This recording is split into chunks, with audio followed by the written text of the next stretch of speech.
Hello boys and girls, and welcome back to the farm. Today I want to tell you a little story about something that happened to Miss Blackie and her sister Nicola on a hot summer's day during the summer when they were only very, very little girls, just like you are, boys and girls. We would visit Grandpa's farm. We would sit on the bales. We would ride our bikes. We would ride our little ponies. And we would go to the bluebell wood. And sometimes we liked to fish in Grandpa's pond, looking for newts. But one day, boys and girls, we spotted something. A bog baby. It was floating on its back, happily around the pond, having such a lovely time and humming quietly to itself. Then it started to move around the pond. It was looking at the logs. It was looking at the moss. It was hiding in the gorse. What a lovely time it was having.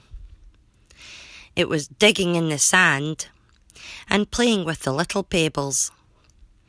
It looked very happy indeed and so cute.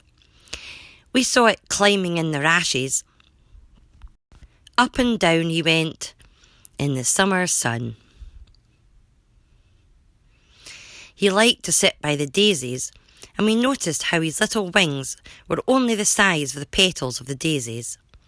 He looked so happy, quite delighted with himself.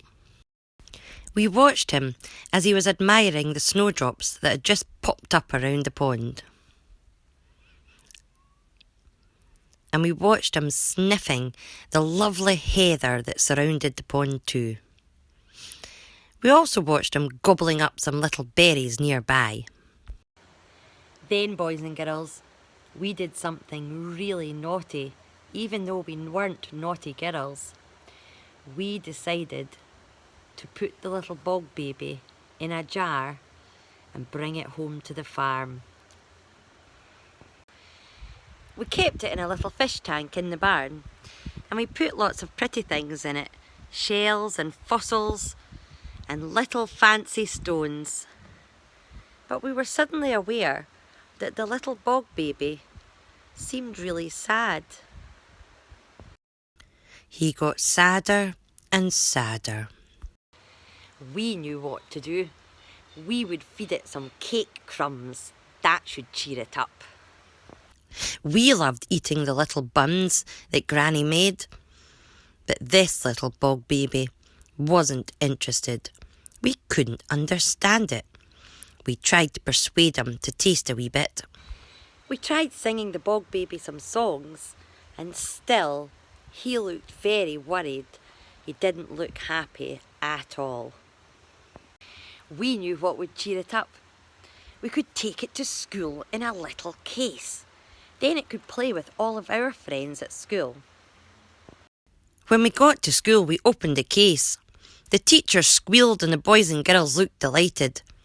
But the bog baby looked miserable.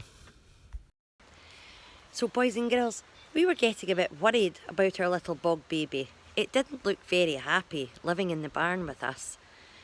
So we decided to tell Daddy Blackie about what we'd done.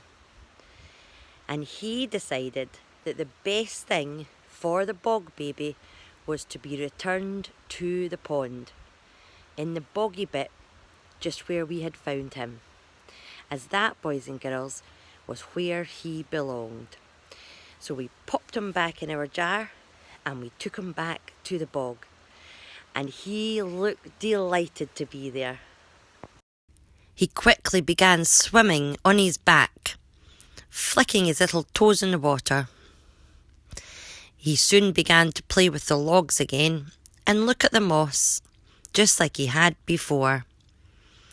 He played in the gorse bushes and he flicked their little flowers.